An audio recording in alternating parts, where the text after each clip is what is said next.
Assalamualaikum warahmatullahi wabarakatuh. Salam sejahtera untuk kita semua. Salam kebajikan. Om Swastiastu, Namo Buddhaya. Jumpa lagi dengan channel Teguh Marifat dalam bahasan metodologi agama perspektif tasawuf eksakta ilmiah wa amaliyah.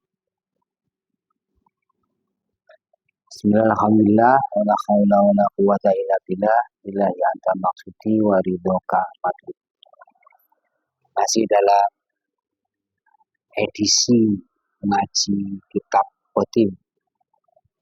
Kali ini sesi ke-8.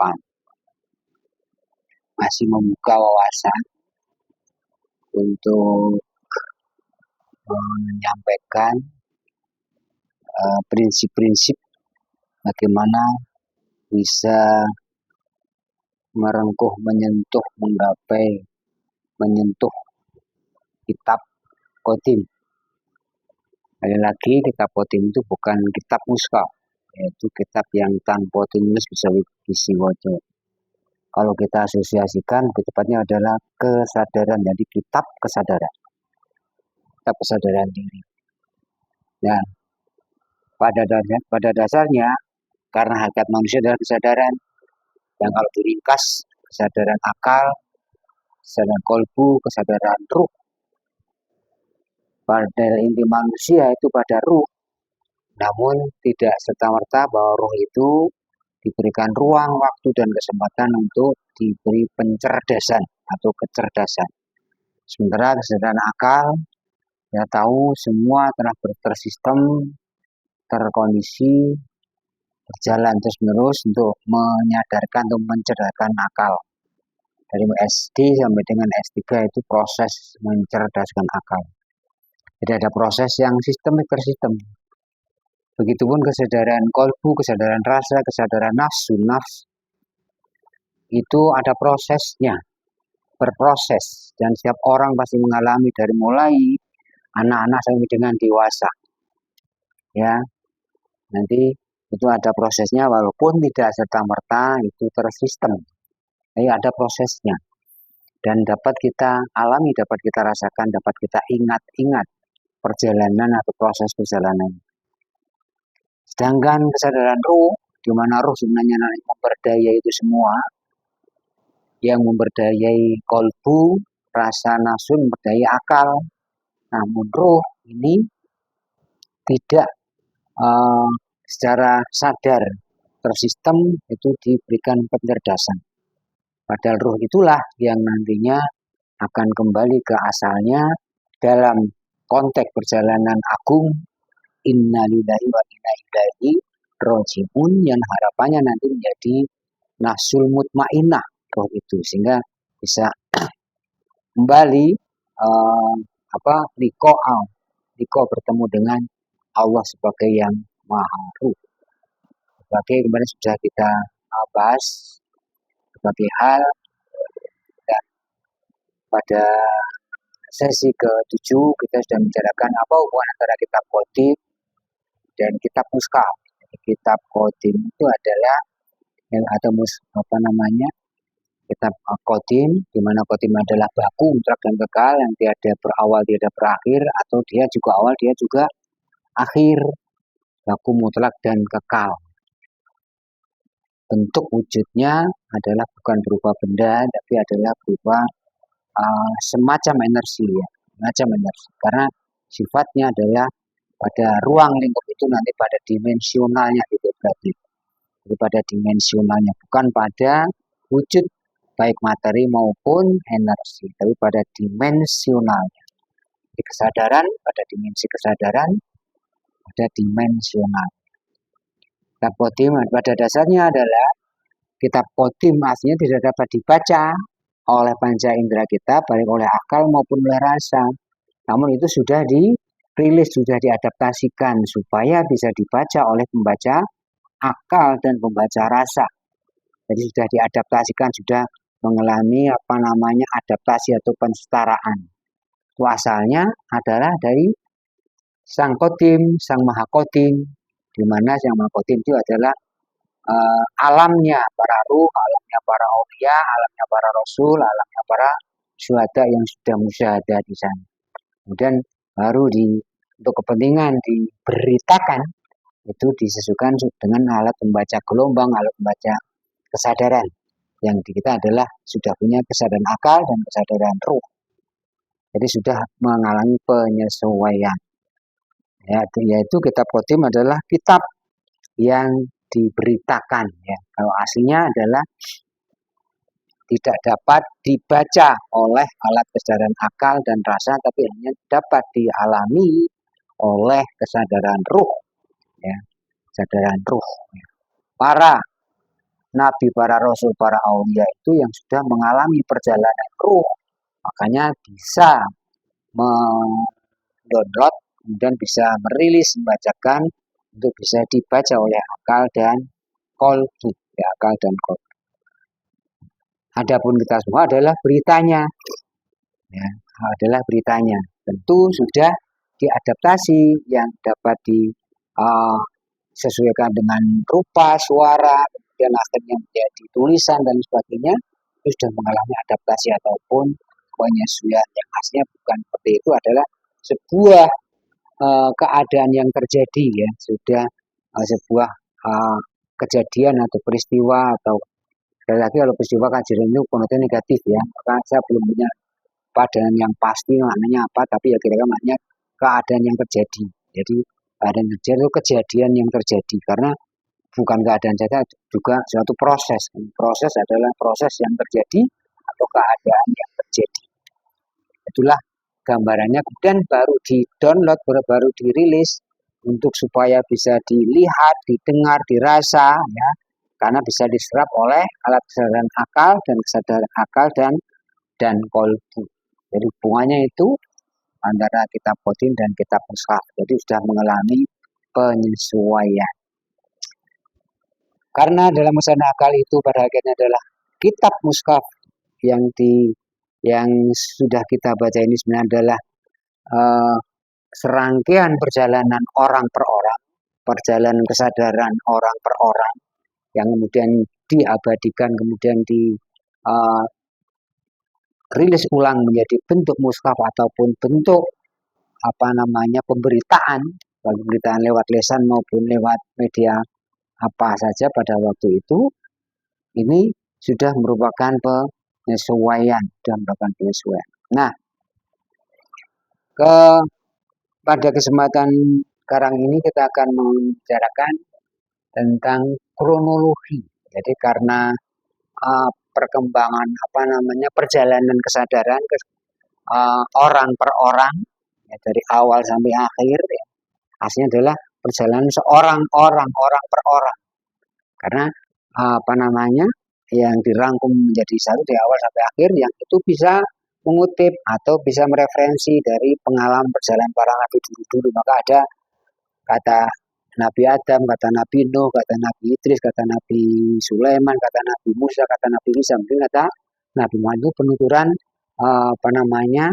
pengungkitan kembali, pengungkapan kembali perjalanan yang dikutip oleh pengutip terakhir adalah Rasulullah Shallallahu Alaihi Wasallam, atau pemberita terakhir Rasulullah Shallallahu Alaihi Wasallam.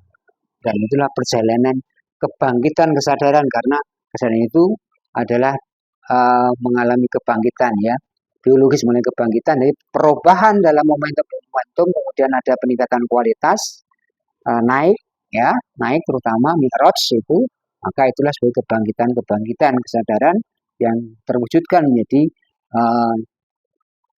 personality atau semacam kepribadian atau karakter, sehingga akhirnya ya sebenarnya Rasulullah itu, kata Aisyah, karena Nabiyu hulukul Quran, Muhammad adalah Quran yang berjalan, atau wa ma yantiqu anil hawa wa ila wahyu, apa yang Muhammad percakapkan, yang Muhammad presentasikan adalah semua adalah wahyu. Di perjalanan dari awal sampai dengan akhir mencapai kesempurnaan, sehingga mengalami kebangkitan, ya, kebangkitan berulang-ulang kali, hingga terjadi ribuan kali, bahkan jutaan kali kebangkitannya kesadaran dalam alam kesadaran, jadi mengalami kebangkitan. Itu direkam dalam kitab mushaf yang sekarang kita rilis menjadi ayat surat pertama Bismillah, ayat terakhir adalah surat Al-Ikhlas atau Anas ya, surat Anas. Walaupun itu turunnya tidak seperti itu Pak, urut-urutan. Nah, urutan kronologi perjalanan manusia paripurna innalillahi wa inna ilaihi raji'un, walaupun standar bakunya sebenarnya sudah ada yang dengan Jibril ya, di Jibril itu akhbiri anil Islam, akhbiri anil iman, akhbiri anil ihsan, akhbiri anil sa'ah. Ada empat kronologi atau tahapan kesadaran. Yang kemudian yang mirip-mirip dengan itu adalah dikenal dengan syariat, tarekat, hakikat, makrifat. Itu sebenarnya dalam rangka untuk menjelaskan bahwa kurikulum perjalanan manusia itu Islam, iman, ihsan, sa'ah ya. Islam, iman, ihsan, sa'ah. Ya, dan mirip dengan itu karena ditemukannya dirangkumnya suatu kronologi perjalanan manusia, syariat, tarekat, hakikat, makrifat tidak seketika.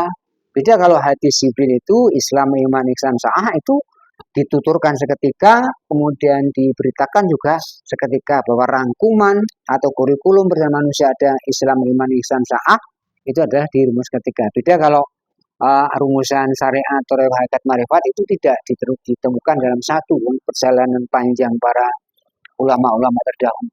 Dulu pertama kali ditemukan adalah syariat, kemudian ditemukan pada hakikat tarekat. Tarekat adalah semacam syariatnya hakikat. Hakikat adalah pada hakikatnya atau pada bakunya, pada bakunya. Kemudian terakhir adalah makrifat ya, pada makrifat. Di sinilah terjadi semacam kronologi dirumuskannya metodologi ya, metodologi perjalanan kesempurnaan dari syariat, tarekat, hakikat, makrifat ya. Yang itu sebenarnya mirip dengan itu. Sekali lagi ini tidak diketemukan seketika, tidak dirangkum dalam seketika. Lalu akhirnya sekarang menjadi dulu ada yang menuturkan bahwa pertama kali ditemukan syariat, kemudian tarekat, kemudian hakikat, kemudian makrifat ya. Itu perjalanan manusia. Sebagaimana dirangkum oleh Imam Al-Ghazali, syariat, tarekat, hakikat, makrifat. Namun demikian Imam Ghazali juga menyatakan awaluddin ma'rifatullah, awal beragama adalah ma'rifat akan Allah atau ma'rifat Allah. Jadi apakah ma'rifat itu di awal atau di akhir. Nah, ini metodologi atau teorinya atau deskripsinya perjalanan manusia, syariat, tarekat, hakikat, makrifat itu deskripsinya atau metodologinya atau teorinya ya atau gambarannya. Lah, dalam praktek tarekat ini yang nanti ngaji kitab Qadim yang sudah dialami para salik pelaku tarekat itu biasa dengan salik ya, padahal salik itu satu perjalanan saja. Ujungnya ya torik ya. Kalau tarekat ada menempuh jalan tarekat yang namanya torik, tapi sudah terlanjur dipopulerkan nama salik. Yang menempuh perjalanan tarekat namanya adalah salik di bawah bimbingan guru mursyid ya. Lah, bahwa Qadim isinya adalah keadaan yang terjadi atau proses yang terjadi yang kemudian diberitakan menjadi narasi, redaksi, kemudian menjadi referensi ya. Tapi intinya ini adalah suatu kejadian nyata.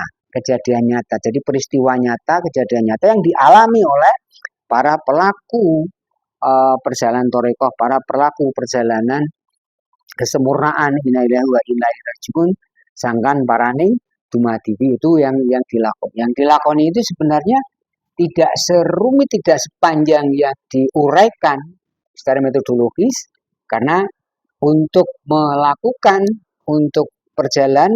praktek perjalanan ini sebenarnya cuma satu langkah saja. Kalau tadi ada 4 langkah, syariat, tarekat, hakikat, makrifat, tapi untuk perjalanan itu ternyata hanya cukup satu langkah. Nah, walaupun deskripsinya begini. Jadi metodologi teori deskripsi dengan prakteknya ternyata tidak serta-merta itu klop atau sama, karena prakteknya tidak sepanjang serumit yang yang diuraikan dalam deskripsi. Praktiknya cukup satu langkah sebenarnya. Cukup satu langkah sebenarnya. Walaupun itu ya langkah itu dinamain macam-macam sehingga seolah itu langkahnya macam-macam. Cuma satu langkah saja sebenarnya. Karena prakteknya adalah cuma satu langkah. Ibarat orang yang ingin menjadi juara renang karena toh saya menjadi juara renang, ingin bisa berenang, ya ingin bisa berenang. Nanti diberikan motivasi, deskripsi, narasi, apa namanya, referensi, uraian segala macam untuk memantapkan supaya dia bisa berenang, ya berenang baik oleh pelatih maupun oleh siapapun, teman sudah segala macam. Mereka mendapatkan pemahaman tentang apa itu renang dan apa keunggulan, kehebatan daripada renang itu sendiri. Ya. Atau juga orang itu satu sisi ingin renang tapi tidak berani dengan air, takut dengan air gitu. Padahal nggak mungkin dong renang tidak mau berenang tidak di air gitu kan. Nah ternyata uraian motivasi, contoh-contoh orang juara renang segala macam itu sudah diberikan segala macam. Tapi kalau tidak membuat satu langkah untuk bisa berenang, ya nggak akan mungkin terjadi. Walaupun sederhananya berenang cukup adalah tidak tenggelam itu sudah bisa kategori berenang. Jadi langkahnya bagaimana? Seorang pelatih yang bijak tentunya setelah dimotivasi diajak dong dia ke tepi kolam renang, karena dia terobsesi, termotivasi untuk ingin berenang, kemudian dia juara renang dan sebagainya. Saya kira itu paling tidak ingin tenggelam. Maka begitu dekat kolam langsung aja dia ceburkan ke dalam kolam dalam pengawasan tertentu.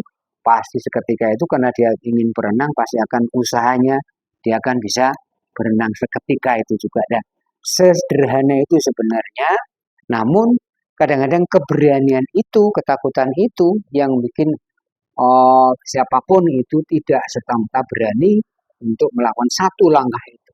Karena satu yang pelatih yang tidak bijak, saya kira hanya dijak keliling terus, keliling kolam renang, baca-baca buku dan sebagainya. Tapi pelatih yang bijak saya kira satu langkah saja tidak mungkin, orang tidak mungkin akan tenggelam, ya asal dia punya kemauan, kecuali sudah ngelalu, ya lain ceritanya. Ngelalu itu bahasa Indonesia itu apa itu? Nah, langkah sederhana itulah. Karena ternyata bagi para salik, pelaku torekot itu tidak begitu membutuhkan uraian yang panjang lebar. Bukan panjang lebar, sekedar untuk memberikan motivasi supaya mau ada loh sebuah jalan, ada loh sebuah cara, ada loh sebuah strategi. Karena disadarkan manusia itu tidak bisa lepas statusnya, kedudukannya, langkahnya, prosesnya, harus dia menjadi liak begini kata Allah, menjadi abdi, menjadi budak, menjadi ya itu abdi, budak atau hamba. Otomatis yang mirip Tuhan dan Tuhannya adalah Allah itu sendiri. Jadi tidak bisa lepas. Ibarat seorang anak itu harus pasti punya bapak. Tidak ada seorang manusia yang tidak punya bapak, ya. Nggak ada kecuali Sumbokong, ya. Ada semuanya pasti punya bapak atau punya orang tua. Nah, dari itulah untuk supaya kembali ke kamu tidak mungkin untuk kembali kepada Tuhan tanpa lewat, nah, kira-kira seperti itu, gambarnya seperti itu. Nah, secara praktek ternyata yang bagi seorang salik, ya penuturan seorang salik, karena seringkali uraian-uraian itu bukan oleh yang berpraktek, tapi karena membaca referensi yang disambung-nyambung, sehingga saya sendiri barusan membaca makna suluk itu panjang lebar, tidak ada yang masuk kepada ini. Suluk itu apa sebenarnya sih? Yang praktis seperti apa? Ternyata tidak tergambar itu. Suluk itu seperti apa? Praktisnya seperti itu. Tujuannya untuk apa? Selesai. Gitu. Suluk yang penting patuh pada bimbingan guru mursyid, selesai. Itu suluknya. Ya, walaupun uraiannya panjang lebar, itu prakteknya yang suluk adalah tunduk patuh pada bimbingan mursyid, selesai. Kadang-kadang mursyid juga tidak menentukan harus begini itu kan formilnya, tapi realnya adalah apapun yang dituntunkan oleh guru mursyid itulah sebenarnya suluk. Kalau kita tunduk patuh adalah masuk suluk. Tidak perlu uraian macam-macam, ada yang 10 hari, 20 hari, 30 hari, apapun yang diperintahkan atau diajarkan, dituntunkan guru mursyid kita ikuti ya itu suluk sebenarnya. Ini cuma sederhana itu. Tapi urusan nafsu panjang lebar macam-macam. Meskipun menjalani itu semua, kalau tidak ada bimbingan guru mursyid, juga tidak akan bisa sampai kepada bertemu kepada Allah ya, nggak akan bisa sampai. Karena mursyid adalah sebagai wasilah untuk perjumpaan, untuk bersambungan atau tersambungan dengan Allah yang ada di laisa kamitslihi syai'un atau maliki yaumiddin. Ya, kira-kira itu gambarannya. Nanti kronologi seperti apa? Walaupun uraiannya adalah ada Islam, iman, ihsan, sa'ah. Ya nanti kita urai juga, tapi juga tidak cukup untuk bisa. Apakah sendiri bisa? Tidak bisa. Yang penting ternyata adalah ada sebuah prinsip. Karena tidak mungkin menghadap kepada Allah itu seorang diri itu begitu saja tanpa dikehendaki oleh Allah, enggak. Yang rumusnya adalah atiullah wa rasulullah ulil amri. Jadi setiap orang itu pasti terpimpin ya dengan apa? Gurunya, mursyidnya ataupun Rasulullahnya gitu pasti terpimpin di bawah itu, nggak bisa tidak.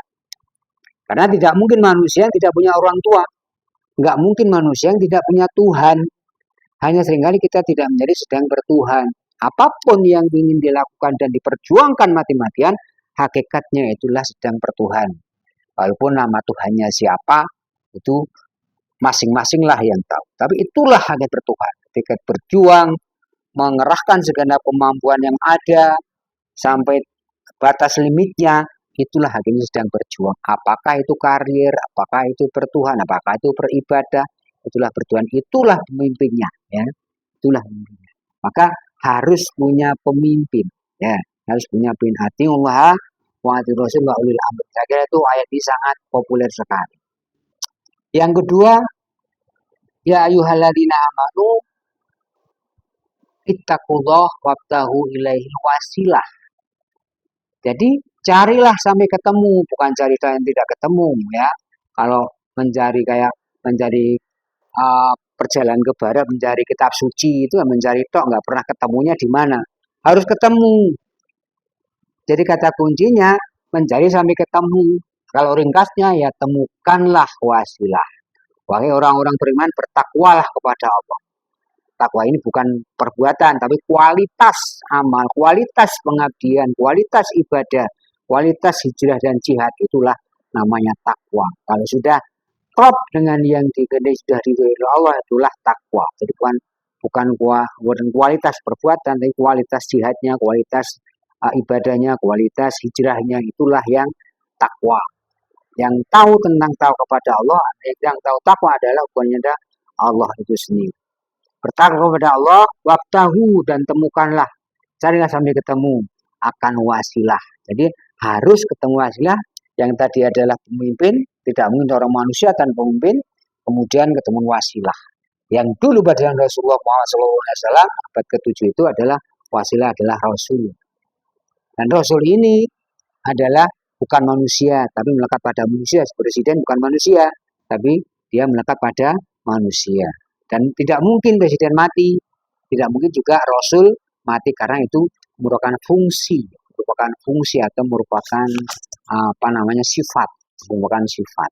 Nah, Rasul yang kalau dalam ayat kan yang khatam itu nabi, bukan rasul. Ya, Rasul itulah fungsinya wasilah. Ya, wasilah itu penghantar, penyambung, penghubung untuk sampai kepada Allah. Karena surat surah 51 konfirmasikan tidak mungkin orang manusia itu Allah berkalam langsung kecuali lewat wahyu dan hijab atau suatu dimensi yang ada di balik hijab dimensional ya. Kemudian itu bahwa seorang rasul yang dia mewahyukan apa yang Allah kehendaki. Inilah rasul ya. Wasilah, penghantar atau konduktor kalau listrik itu, konduktor. Jadi ada kabel penghubungnya. Kabel penghubung itu juga ada setrumnya, ya ada kabel, ada setrum sama saja dong. Jadi penghantar, tapi yang ada setrumnya baru bisa nyala, mengambil manfaat dari setrum atau elektron yang ada di pusat pembangkit sehingga bisa menghidupkan alat listrik yang ada di kita. Jadi wasilah itu di dalamnya ada sebuah wailah namanya ya, wailah. Ada sebuah kekuatan, sebuah energi, sebuah daya. Ada konduktornya. Konduktornya ada kabelnya ya, ada kabel. Jadi kabel itu adalah konduktor yang ini menjadi kabel ya, kabel penghantar, penghubung. Temukan itu ya, temukan yang itu. Jadi langkahnya sebenarnya sudah temukan ulil amri minkum yang atingullaha, bukan ulil amri sembarangan karena kita harusnya kepada Allah ya. Yang kedua adalah wasilah, ketemu pada wasilah. Nah, ketemu wasilah itu berarti sudah musyahadah dong, sudah berhadapan dong antara dohir dengan dohir, antara akal dengan akal, kolbu dengan kolbu. Baru di balik itu ada apa namanya roh dengan roh, karena roh ada merupakan dimensional, ada di balik kolbu, ada di balik akal, ada di balik jasad. Nggak bisa langsung roh dengan roh, itu nggak bisa ya, tapi harus lewat karena lewat. Jadi ketemu yang sekarang ini ya, ketemu ini. Jadi langkah yang baik musyahadah. Musyahadah itu mengatakan ketemu setara dimensional, setara dimensinya orang per orang. Kalau dulu malaikat Jibril itu dengan Rasulullah SAW itu Jibril karena yang dimensinya tinggi, tidak mungkin Rasulullah dengan dimensi manusia yang dohir ini, yang dengan apa namanya, yang 3 dimensi ini bisa berjalan dengan Jibril, maka Jibril turun derajat dimensionalnya setara dengan Allah sehingga akhir bisa mengajarkan tentang agama ya, Islam, iman, ihsan, sah, itulah agama. Kira-kira seperti itu. Jadi bilangnya 2, Muhammad ketika itu Isra Mi'raj dia naik dimensinya diantar oleh malaikat ya, sehingga bertemu dengan dimensi malaikat di Sidratil Muntaha, atau Jibril yang turun ke serambi Masjid Madinah pada waktu itu bersama Umar, itulah kesetaraan di dimensional. Itulah fungsinya wasil. Tanpa itu nggak akan bisa. Jadi ketemu pemimpin yang ulil amri minkum, yang untuk bertemu yang dengan Allah yang sudah atingullah, jadi ulil amri sembarang, tapi alul amriku yang atingur rasulullah ulil amri minkum ya, yang sudah taat pada Allah dan taat kepada Rasul. Rasul fungsinya adalah penyambung wasilah ya. Jadi langkah itu sebenarnya satu langkah saja. Nah kalau begitu praktek orang perjalanan kesadaran kepada Allah itu tidak harus melalui syariat atau hakikat marifat, tapi juru dari ma'rifat dululah, sudah musyahadah dulu, inilah ketemu baru bisa si mursyid atau guru ma'rifat itu membimbing tentang syariatnya. Jadi bisa dikatakan berbalik ya, perjalanan real kalau metodologi dari syariat, thariqat, hakikat, marifat, kalau perjalanan real ternyata dari marifat turun menjadi syariat. Itulah perjalanannya ya. Tentu ini hanya akan bisa dialami oleh yang mengalami ya. Jadi nggak usah terlalu mikir bahwa saya sudah menempuh ini syariat sampai tanpa ketemu ulil amri minkum nggak akan ketemu, tanpa ketemu wasilah nggak akan ketemu ya. Itu salah satu kunci yang benar, langkahnya ketemu itu. Maka ketemu waktahu ilahil wasilah, yaitu adalah rasul penghantar energi, penghantar gelombang ya. Ada kabel, tapi kabel yang ada setrumnya baru bisa menyalakan alat-alat listrik yang ada di kita. Kabel yang setrum baru bisa menghidupkan kolbu kita ya. Roh itu sudah ada energi rohnya, sudah ada kabelnya, penyambungnya. Itulah gambaran kira sederhananya begitu. Kalau diuraikan nanti dalilnya kan jadi banyak sekali, jadi kita kehilangan fokus. Tapi yang penting adalah antara metodologi yang urainya syariat atau marifat dengan praktek menjalan praktek langsung berjalan untuk menuju ke Allah, itu ternyata arahnya berbeda dari syariat ke marifat, tapi ternyata dari marifat baru turun menjadi syariat. Syariat yang ditentukan oleh guru mursyid. Disinilah baru kita klop, kalau kita menggunakan referensi Imam Ghazali, awaluddin ma'rifatullah, baru bisa ketemu ternyata awal harus marifat. Ya, marifat ini bisa berarti mukasyafah, bisa berarti musyahadah, bisa berarti mahabbah ya.